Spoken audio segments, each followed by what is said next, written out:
given history of the 34th GPP3, already what GPP3 stands for. Complaining of needle loss for 2 months. What do you see in the microscopic picture? That is very prominent. Dilated vessels, particularly what type of vessel? So veins. Most likely you have varicose vein. But for this particular case, the lesion is located at the anal area. Okay. You also have a history of pregnancy. So this is a case of what? Hemorrhoids, specifically internal. What makes you say that this is an internal hemorrhoid? This is actually the answer number 2. What is in here microscopically to justify your answer? It's the presence of what? The presence of rectal glands or the presence of columnar epithelium. Okay? Wala na ibang sagot, yun lang. If you only answer hemorrhoids, mali. No consideration, no point 5.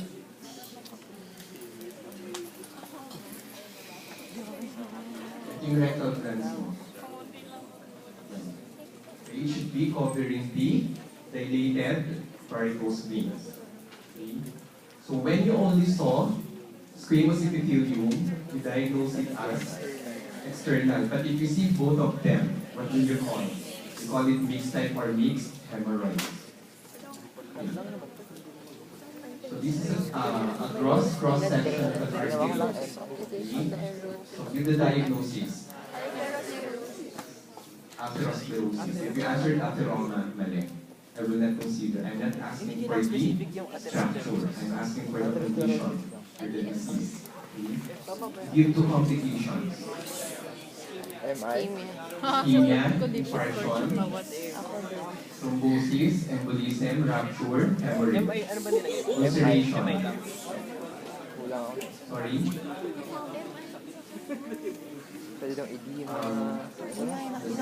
You should have answered ischemia or infarction. Okay? Huwag kayong masanay na lagi kayong binibigyan yung description or definition ng term. If you're asked to give what is being asked, sagutin na diretso. Sige, consider fignarium of the lumen. Okay? What else? Calcification. Section taken from the uterus of a 75-year-old. Okay? This is a case of a monkey bird, medial calcific sclerosis. It has to be complete. But if you answer medial sorry, monkey bird, medial calcific arteriolosclerosis, obligated. Okay? Without the sclerosis, mali. Okay? And it should be in the media. Tunica media is the affected layer of the artery. Medium size, okay na. Medial.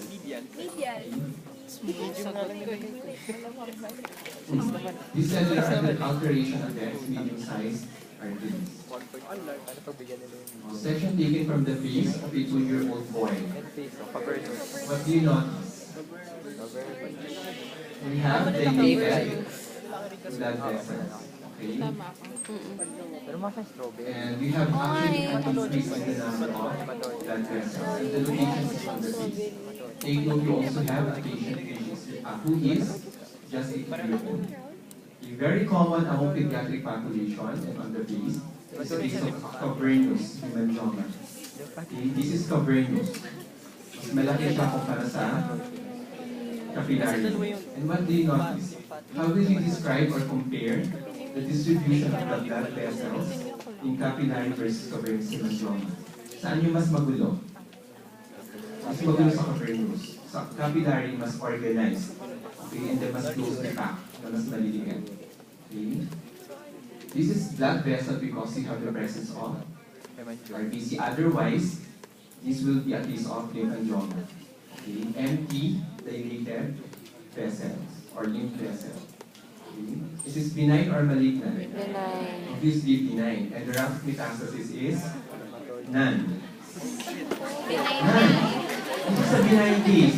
That's why 9 and 10 should be incongruent. Okay, kapag sinagot mo benign, hindi ka yung rough metastasis, which this will make your answer is incorrect. Okay, this is all or none. Wow! Bakit? Sinabi ko yung binay niya, nagbigay ka na raw ng pinasas. It doesn't follow the principle of equation. Okay? Then take note, these are all or none questions. 8-year-old boy who had a pharyngitis 3 years ago. Again, 8-year-old pharyngitis. Okay? What is the most common cause of your pharyngitis? Streptococcus pyogenes. So doon pala may idea ka na. And then you're given a picture of a heart valve. So most likely you are dealing with diagnosis or condition of rheumatic heart disease. Okay? So identify the lesion.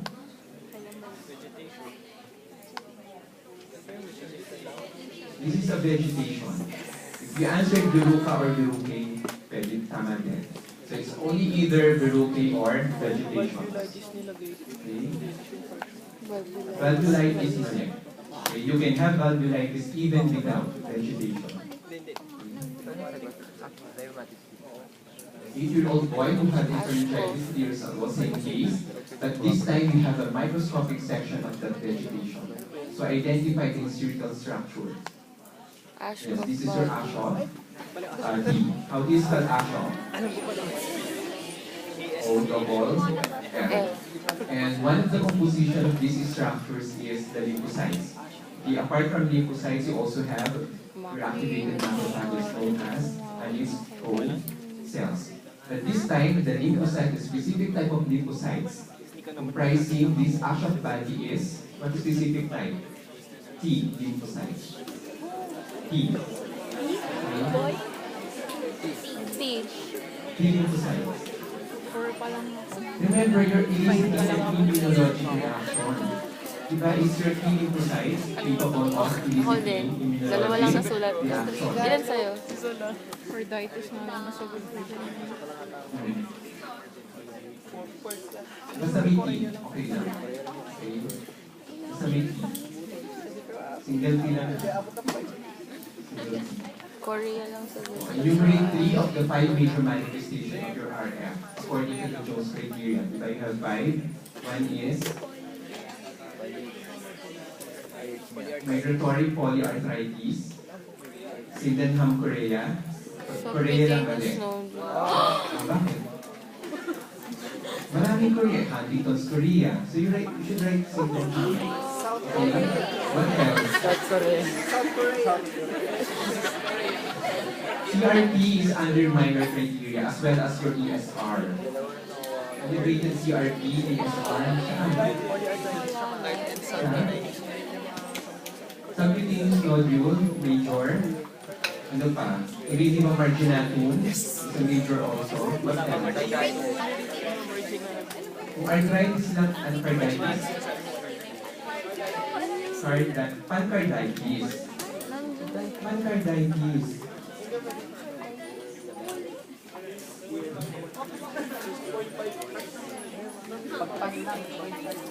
LC.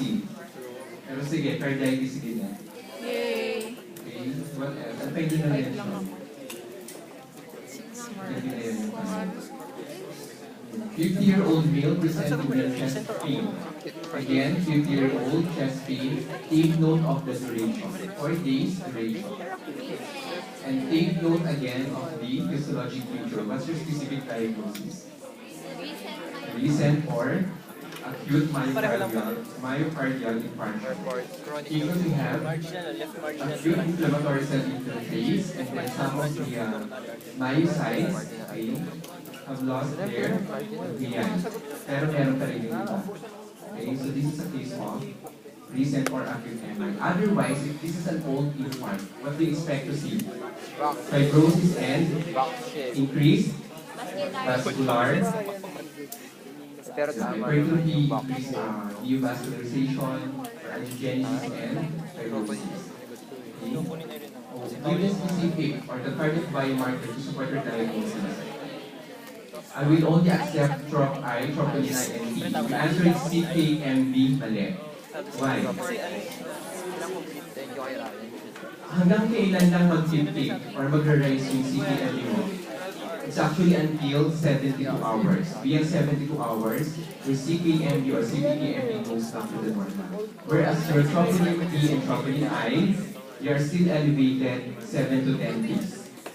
Okay, 7 to 10 days. Okay? So it's only trop T or troponin I and troponin T. Ay, kala ko yun yung ginawa niyo. What specific coronary arteries involved? Yes, or Tagal naman. lateral. Marginal. Left circumflex. Lateral yun.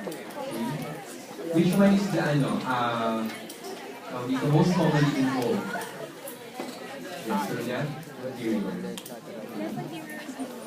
Question. Marginal, di ba? Dok, di ba marginal? Posterior yun.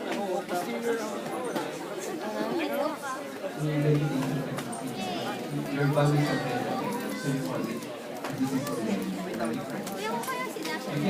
you can have pwede kang walang vegetation sa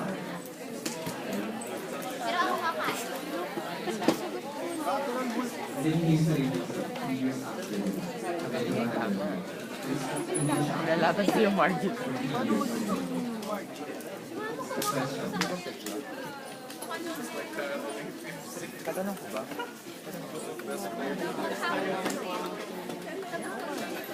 Question. Please be reminded that Ayaw niya, patient attended mamaya na lang over 18. Only until 18. You answer them completely. Again, you answer all levels for cardio, respi, and head and neck. And then the rest of the topics covered for the first semester is L1 lang.